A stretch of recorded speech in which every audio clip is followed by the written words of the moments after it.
At least 8,000 super rich Indians are expected to migrate out of the country this year. ਇਹਦੇ ਕਾਰਨ ਵੀ ਦਿੱਤੇ ਨੇ, tax rule ਬੜੇ ਸਖਤ ਨੇ, reporting requirement in India along with desire for stronger passports, appeal of a higher standard of living including better education and health facilities for the family also continues to be a key driver, perhaps even more so in the wake of COVID. उन्होंने देखा Covid च 47 लाख लाशां बिच गई हैं, मरण वाले च अमीर भी सी, पोश आबादियां दे लोग भी मरे। उन्होंने कहा इत्थे जो बीमारी नाल मरना इत्थों भजो, पैसा इन्हां दा लुटो। उन्होंने कहा भी सिक्योरिटी भी नहीं है, एजुकेशन भी चंगी ठीक नहीं है, हेल्थ फैसिलिटीज़ भी नहीं ने। इन्हां दी दा जिहड़ी देश भगती है वो कित्थे है कि भी जे तुसीं लुटिया लोकां नूं, मिलीनियर बने हो, वो पैसा अपने मुल्क दे विच लाओ, मुल्क दे विच रहो।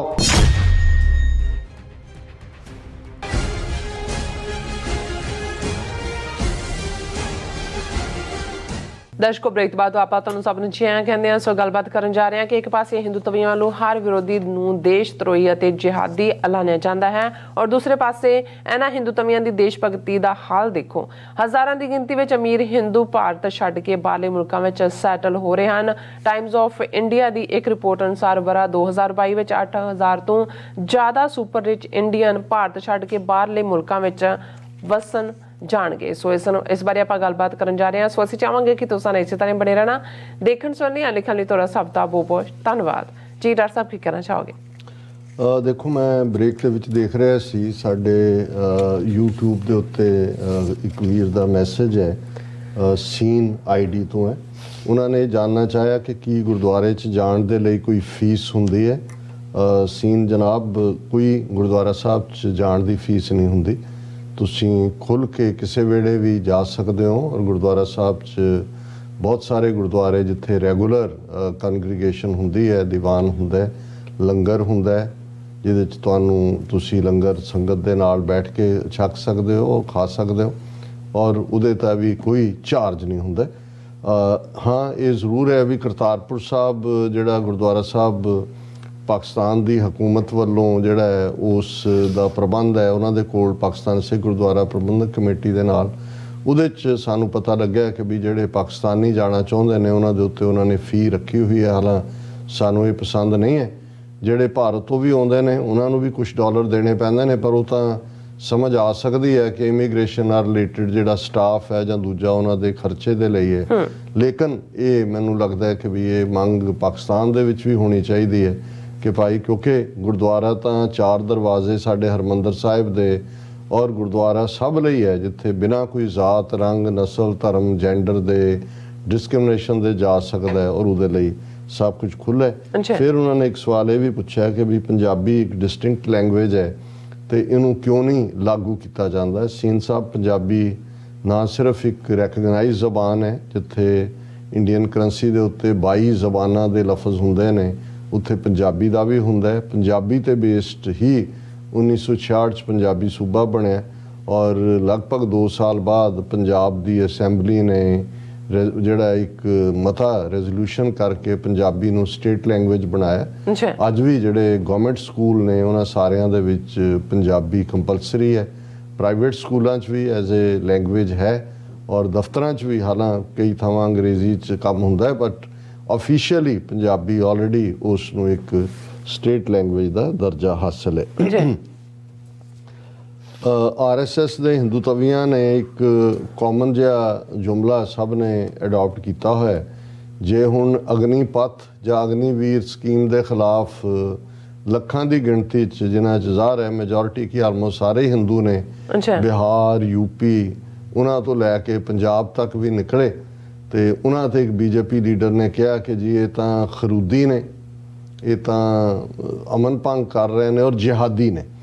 ਹੁਣ ਕਿਸੇ ਨੂੰ, ਔਰ ਇਸੇ ਤਰ੍ਹਾਂ ਜਦੋਂ 3 ਖੇਤੀ ਕਾਨੂੰਨਾਂ ਦੇ ਖਿਲਾਫ ਕਿਸਾਨਾਂ ਦਾ ਮੋਰਚਾ ਲੱਗਾ ਹੈ ਜਿਹਦੇ 'ਚ ਜ਼ਾਹਰ ਹੈ 90% ਦੀ ਕੁਰਬਾਨੀ ਸਿੱਖ ਕਿਸਾਨਾਂ ਦੀ ਸੀ, ਅਤੇ ਉਦੋਂ ਇਹੀ ਲੋਕ ਇਹ ਦੇਸ਼ ਧਰੋਹੀ ਨੇ, ਪਾਕਿਸਤਾਨ ਦੇ ਏਜੰਟ ਨੇ, ISI ਕਰਵਾ ਰਿਹਾ, ਇਹ ਮੈਵਾਲੀ ਨੇ, ਜਾਨਵਰ ਨੇ, ਇਸ ਕਿਸਮ ਦੇ ਇਲਜ਼ਾਮ ਅੱਛਾ। ਔਰ ਹਮੇਸ਼ਾ ਹੀ ਅੱਜ ਜੇ ਭਾਰਤ ਦੇ 20 ਕਰੋੜ ਮੁਸਲਮਾਨਾਂ ਦਾ ਜੀਣਾ ਹਰਾਮ ਕੀਤਾ ਹੋਇਆ ਤੇ ਉਹਨਾਂ ਨੂੰ ਵੀ ਪਾਕਿਸਤਾਨੀ ਜਿਹਾਦੀ ਇਹ ਕਹਿ ਕੇ ਕਿ ਤੁਸੀਂ ਜਿਹੜੇ ਹੈ ਉਹ ਦੇਸ਼ ਭਗਤ ਨਹੀਂ।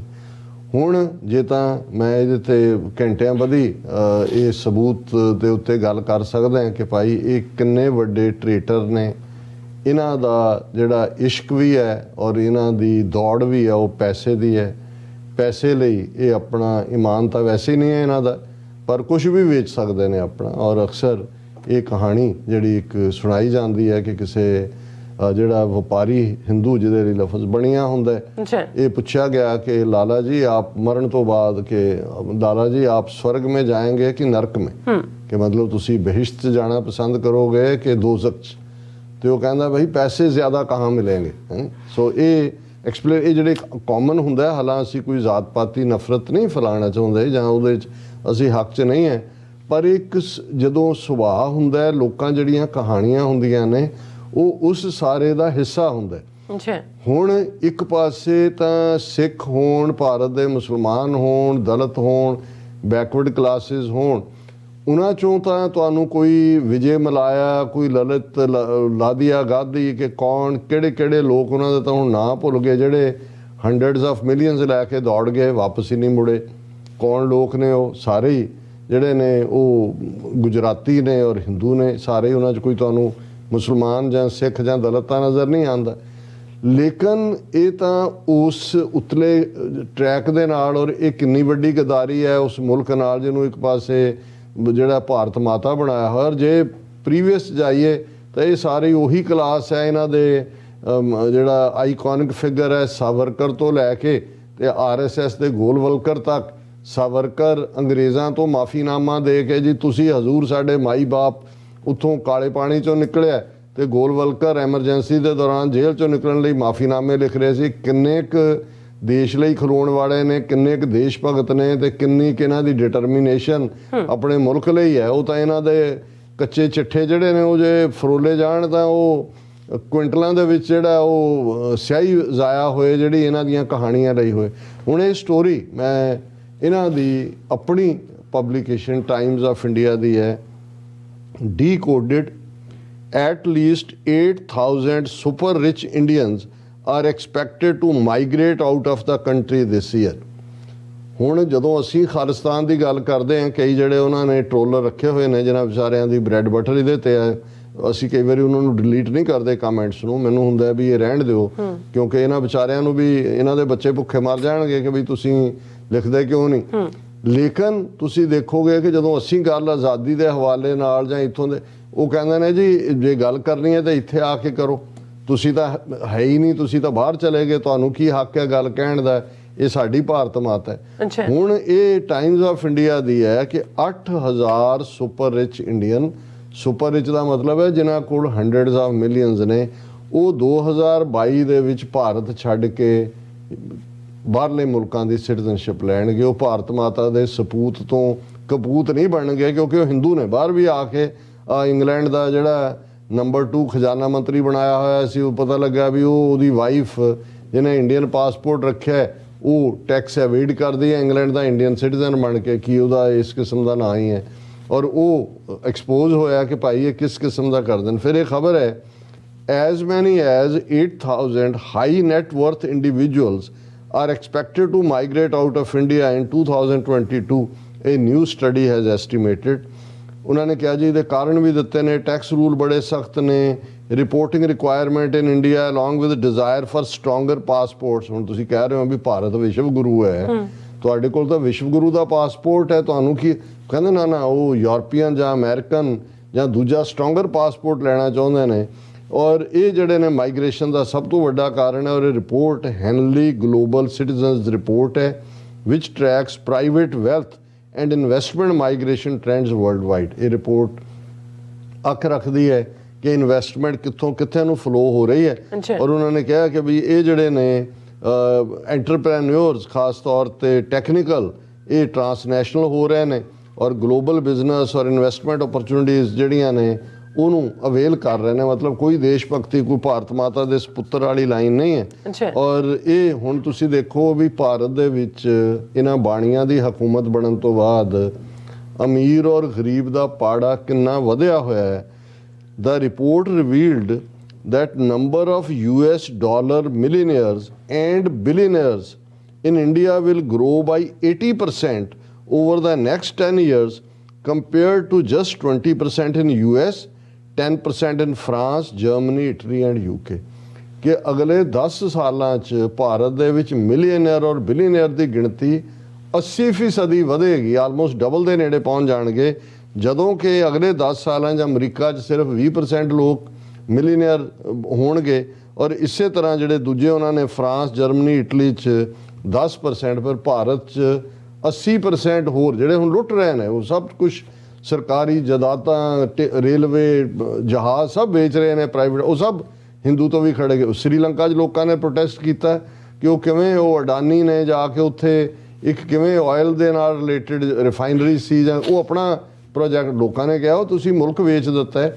ਇਹ ਖਰੀਦ ਵੀ ਰਹੇ ਨੇ ਔਰ ਸਾਰੇ ਬਾਣੀ ਇਹੀ ਹਾਲ ਆਸਟ੍ਰੇਲੀਆ ਦੇ ਵਿੱਚ ਯੂਰੇਨੀਅਮ ਔਰ ਦੂਸਰੇ ਨਾਲ ਰਲੇ ਹੋਏ ਜਿਹੜਾ ਸਕਾਟ ਮੋਰਿਸਨ ਸੀ, ਉਹ ਕਮਿਸ਼ਨ ਖਾਂਦਾ ਸੀ ਇਹਨਾਂ ਤੋਂ ਔਰ ਉਹਨਾਂ ਨੂੰ ਇਹ ਧੜਾ ਵੇਚ ਰਹੇ ਸੀ।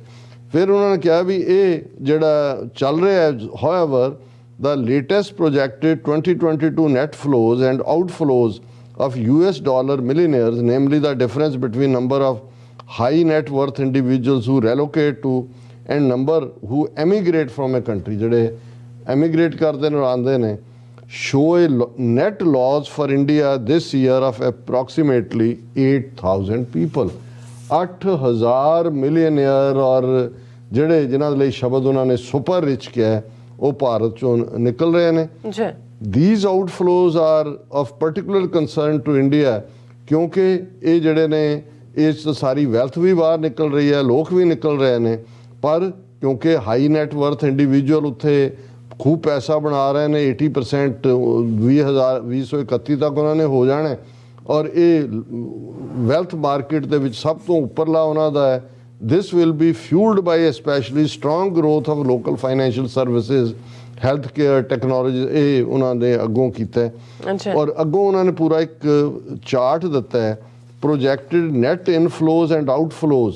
ਉਹਦੇ 'ਚ ਇੱਕ ਪਾਸੇ ਨੇ ਕਿ ਵੀ ਕਿਹਨਾਂ ਮੁਲਕਾਂ ਦੇ ਵਿੱਚ ਲੋਕ ਜਾ ਰਹੇ ਨੇ ਔਰ ਕਿੰਨੇ ਜਾ ਰਹੇ ਨੇ ਇਸ ਵਰੇ 'ਚ ਤੇ ਕਿੰਨਿਆਂ 'ਚੋਂ ਨਿਕਲ ਰਹੇ ਨੇ।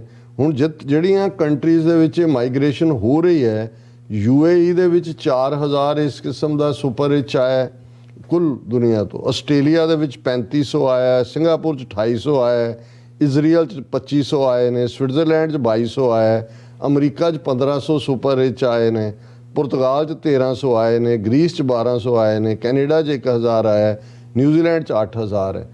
ਹੁਣ ਕਿਹਨਾਂ ਮੁਲਕਾਂ 'ਚੋਂ ਕਿੰਨੇ ਨਿਕਲੇ ਨੇ, ਉਹਨਾਂ 'ਚ ਸਭ ਤੋਂ ਵੱਧ ਕੇ ਜੇ ਹੈ ਅਸੀਂ 8000, ਸਾਊਦੀ ਅਰੇਬੀਆ 'ਚੋਂ 600 ਨਿਕਲਿਆ ਅਮੀਰ, ਇੰਡੋਨੇਸ਼ੀਆ 'ਚੋਂ 600 ਨਿਕਲਿਆ, ਮੈਕਸੀਕੋ 'ਚੋਂ 800 ਨਿਕਲਿਆ, UK 'ਚੋਂ 1500 ਨਿਕਲਿਆ, ਬ੍ਰਾਜ਼ੀਲ 'ਚੋਂ 2500 ਨਿਕਲਿਆ, ਯੂਕਰੇਨ ਉਹ ਤਾਂ ਵੈਸੇ ਹੀ ਦੌੜੇ ਨੇ ਵਿਚਾਰੇ 2800 ਨਿਕਲਿਆ ਔਰ ਇੰਡੀਆ 'ਚੋਂ 8000 ਨਿਕਲਿਆ। ਹੁਣ ਇਸ ਤੋਂ ਤੁਸੀਂ ਅੰਦਾਜ਼ਾ ਲਾਓ ਇਹਨਾਂ ਦੀ ਜਿਹੜੀ ਦੇਸ਼ ਭਗਤੀ ਉਹ ਕਿੱਥੇ ਹੈ ਕਿ ਵੀ ਜੇ ਤੁਸੀਂ ਲੁੱਟਿਆ ਲੋਕਾਂ ਨੂੰ, ਮਿਲੀਅਨਰ ਬਣੇ ਹੋ, ਉਹ ਪੈਸਾ ਆਪਣੇ ਮੁਲਕ ਦੇ ਵਿੱਚ ਲਾਓ, ਮੁਲਕ ਦੇ ਵਿੱਚ ਰਹੋ। ਔਰ ਜਦੋਂ ਉਹਨਾਂ ਨੂੰ ਪੁੱਛਿਆ ਗਿਆ ਕਿ V why are India's rich living the country, ਫਿਰ ਉਹਨਾਂ ਨੇ ਕਿਹਾ ਕਿ ਵੀ ਇਹ ਬੇਸ਼ੱਕ ਇੰਟਰਚੇਂਜੇਬਲ ਹੈ, ਪਰ ਜਦੋਂ ਉਹਨਾਂ ਨੂੰ ਪੁੱਛਿਆ ਗਿਆ appeal of a higher standard of living including better educational and health facilities for the family also continues to be a key driver, perhaps even more so in the wake of COVID। ਹੁਣ ਇਹ ਭਾਵੇਂ ਮੰਨਣ ਜਾਂ ਨਾ ਮੰਨਣ, ਉਹਨਾਂ ਨੇ ਦੇਖਿਆ ਕੋਵਿਡ 'ਚ 47 ਲੱਖ ਲਾਸ਼ਾਂ ਵਿੱਚ ਗਈਆਂ, ਮਰਨ ਵਾਲਿਆਂ 'ਚ ਅਮੀਰ ਵੀ ਸੀ, ਪੋਸ਼ ਆਬਾਦੀਆਂ ਦੇ ਲੋਕ ਵੀ ਮਰੇ। ਉਹਨਾਂ ਨੇ ਕਿਹਾ ਇੱਥੇ ਜੋ ਬਿਮਾਰੀ ਨਾਲ ਮਰਨਾ ਇੱਥੋਂ ਭੱਜੋ, ਪੈਸਾ ਇਹਨਾਂ ਦਾ ਲੁੱਟੋ। ਉਹਨਾਂ ਨੇ ਕਿਹਾ ਵੀ ਸਿਕਿਉਰਿਟੀ ਵੀ ਨਹੀਂ ਹੈ, ਐਜੂਕੇਸ਼ਨ ਵੀ ਚੰਗੀ ਠੀਕ ਨਹੀਂ ਹੈ, ਹੈਲਥ ਫੈਸਿਲਿਟੀਜ਼ ਵੀ ਨਹੀਂ ਨੇ। ਹੁਣ ਇਹ ਵਿਸ਼ਵ ਗੁਰੂ ਦਾ ਹਾਲ ਦੇਖ ਲਓ ਕਿ 8000 ਸੁਪਰ ਰਿਚ ਹਿੰਦੂ ਉਹ ਮੁਲਕ ਛੱਡ ਰਿਹਾ 2022 ਦੇ ਵਿੱਚ, ਤੇ ਫਿਰ ਇਹੀ ਕਹਿਣਾ ਬਣਦਾ ਭਾਰਤ ਮਾਤਾ ਕੀ ਜੈ। ਫਿਰ ਇਹ ਹੈ ਕਿ ਭਾਰਤ ਮਾਤਾ ਜਿਹੜੀ ਹੈ ਉਹਦੇ ਗਹਿਣੇ ਗੁਣੇ ਲੁੱਟ ਕੇ ਦੌੜ ਰਹੇ ਨੇ ਵਿਚਾਰੀ। ਭਾਰਤ ਮਾਤਾ ਦੀ ਤਾਂ ਤੁਸੀਂ ਜਿਹੜੀ ਉਹ ਮੈਲੀ ਸਾੜੀ ਤਾਂ ਉਹਦੀ ਪਹਿਲਾਂ ਹੀ ਪਾਈ ਹੋਈ ਸੀ, ਹੁਣ ਕੋਈ ਚੀਥੜੇ ਤਾਂ ਰਹਿਣ ਦਿਓ ਉਹਦੀ ਸਾੜੀ ਦੇ ਉੱਤੇ। ਭਾਰਤ ਮਾਤਾ ਦਾ ਤੁਸੀਂ ਕੀ ਹਾਲ ਕਰ ਰਹੇ ਹੋ ਤੇ ਲੋਕਾਂ ਨੂੰ ਕਹਿ ਰਹੇ ਹੋ ਵੀ ਅਸੀਂ ਵਿਸ਼ਵ ਗੁਰੂ ਬਣ ਗਏ ਹਾਂ ਔਰ ਬਣ ਰਹੇ ਹਾਂ। ਜੀ ਡਾਕਟਰ ਸਾਹਿਬ ਤੁਹਾਡਾ ਬਹੁਤ ਬਹੁਤ ਸ਼ੁਕਰੀਆ। ਸੋ ਇੱਥੇ ਲੈਣੇ ਬ੍ਰੇਕ। ਵਿਊਅਰਸ ਤੁਸੀਂ ਕਿਤੇ ਨਹੀਂ ਜਾਣਾ, ਮਿਲਦੇ ਹਾਂ ਆਫਟਰ ਦਿਸ ਸ਼ਾਰਟ ਬ੍ਰੇਕ।